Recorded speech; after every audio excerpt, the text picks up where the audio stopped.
What's up everybody, Modwalker here to play Immersive Engineering Hardcore in this Minecraft world of mine. I did get set up initially before I start recording. I do have a house set up, a nice little base. I am near some terracotta. I think that's how you say it, I'm not too sure, but pretty much super clay. But in this Minecraft series I want to focus primarily on the immersive engineering aspect of the game.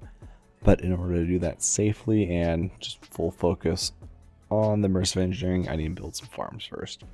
So in this episode, you're going to see me build a regular food farm, just wheat and weed, because the weed can make hemp, and from hemp I can make some decorative blocks out of immersive engineering.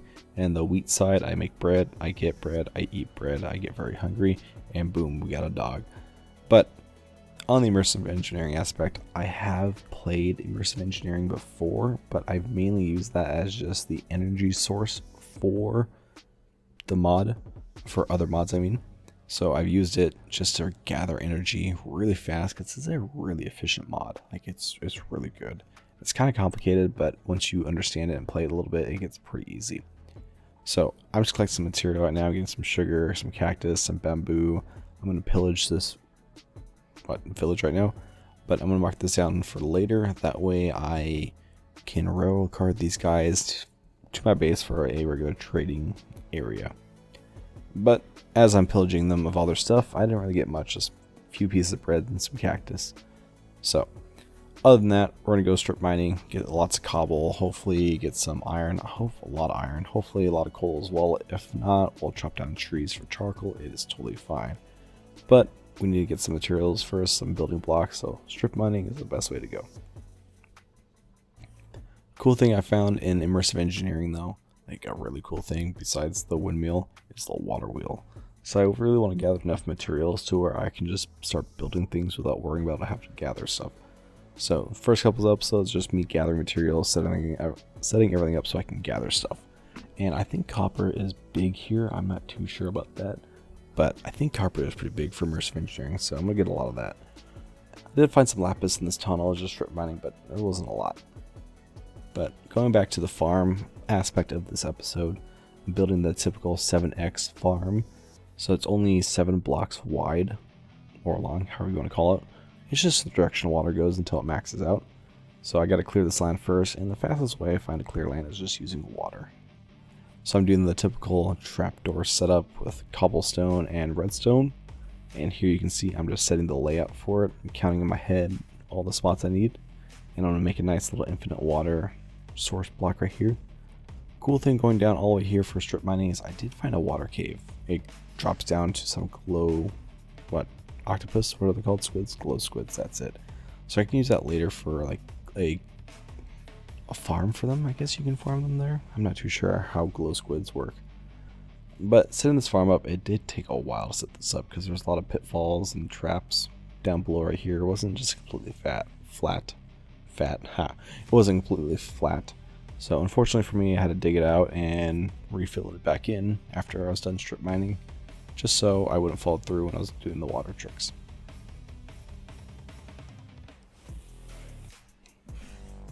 So pretty typical for any type of farm you have for redstone, just 7 blocks long, 7 blocks wide, whatever you want to call it, just for the water. But trapdoors do hold water now since the update, which is pretty good. So trapdoors with the cobblestone, real nice. But again, for this farm, I'm just gonna have some weed for the hemp because you need a lot of string for immersive engineering, surprisingly, and you can get string from hemp, which is also really good. And I found out during this as well, you can have infinite water out of the trapdoor setup. I didn't think that was possible, but it is, because I thought it was just a single source block, but it's not. So it's pretty nice that way. It's very easy as long as you don't get it from the edge. But the entire time I'm just building this, going down the line and setting it up. I'm also regretting my life choices here by doing it manually versus just having one continuous block running down. But I've never tried it with just one single source block of water. I feel like that'd mess it up. But right here, I'm going to set down the collection system for the water, so hopefully it'll all pool down into one spot for my hoppers in chest. And I do break a lot of shovels during this. It's not fun. I went through like 4 shovels. Very dumb of me to use wood, and then I finally decided to use iron, and I finally broke. But hey, it is what it is. And yes, there is a villager outpost over there. I'm definitely going to use that later on.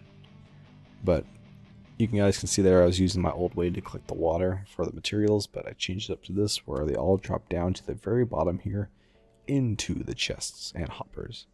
So it's very nice. It works very well. I did potentially break it a couple times, accidentally doing the redstone and releasing all the water of the crops, so I decided to leave the crops off until the very end, and then I still messed up. But that's okay. It happens. But yeah, all the redstone goes down, nice and easy.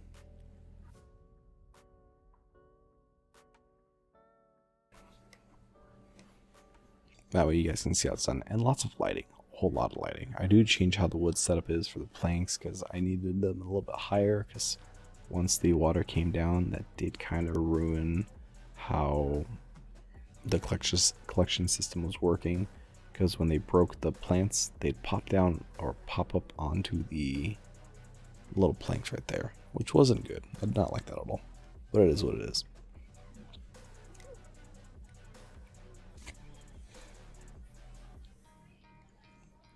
So I didn't have enough weed or wheat to plant down the entire way, so that's why they have the middle strips right there. But I filled it in, had a nice little setup going. Good to eat my apple, you know, always good to eat apples. But yeah, that's the farm right now. The wheat goes pretty fast, the weed doesn't grow as fast, but aesthetically it didn't look that pleasing, so we're going to build up on it. Lots of oak, lots of acacia, I don't know how to say that wood log. But yeah, we're going to use the oak logs and like the red pinkish logs. I don't know, I'm colorblind. So whatever colors look cool to me, I pick them. But we're going to make a greenhouse now to encase this entire farm. That way it looks cool and it looks futuristic-y.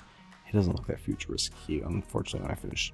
But it does look really cool because this does set up the base for the future farms I have. This entire area is just going to be like a food farm area. So I'm just going to build straight up from here. I don't really want to build far out. I just want to keep everything centralized. Well, yeah, it's not too bad. It's very easy to build, very quick. I probably could have condensed this into a one chunk area and just had it going straight up. That might have been the better option, but thinking about it now, I like the greenhouse. The greenhouse is nice. Everyone does vertical farms, so I'm going to do horizontal. But in order to make the greenhouse, we do need a whole lot of glass, and that's what all this is for.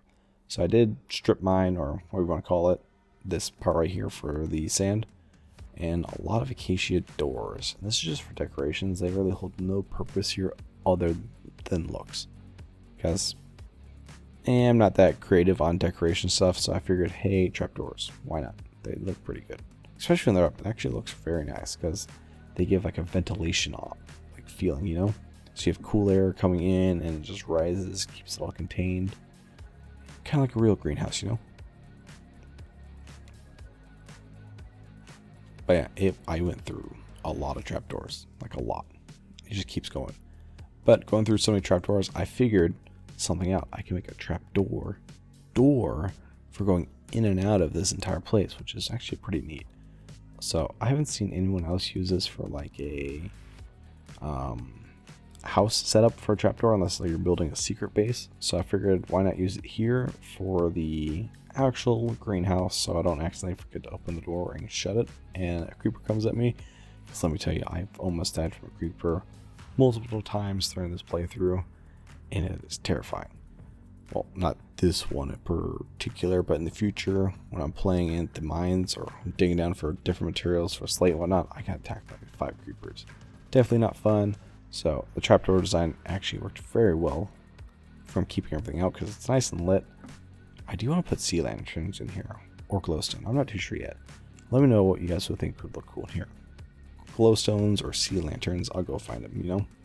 But yeah, that's the base, that's the door.